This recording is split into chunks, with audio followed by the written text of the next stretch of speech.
مومنو، شیطان کے قدموں پر نہ چلنا، اور جو شخص شیطان کے قدموں پر چلے گا تو شیطان تو بے حیائی کی باتیں اور برے کام ہی بتائے گا۔ اور اگر تم پر اللہ کا فضل اور اس کی مہربانی نہ ہوتی تو ایک شخص بھی تم میں پاک نہ ہو سکتا، مگر اللہ جس کو چاہتا ہے پاک کر دیتا ہے، اور اللہ سننے والا ہے، جاننے والا ہے۔ لوگو، جو چیزیں زمین میں حلال طیب ہیں وہ کھاؤ، اور شیطان کے قدموں پر نہ چلو، وہ تمہارا کھلا دشمن ہے۔ وہ تو تم کو برائی اور بے حیائی ہی کے کام کرنے کو کہتا ہے۔ شیطان تمہیں تنگ دستی کا خوف دلاتا اور بے حیائی کے کام کرنے کو کہتا ہے،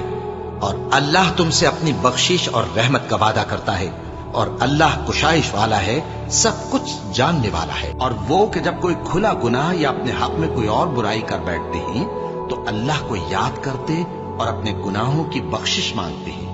اور اللہ کے سوا گناہ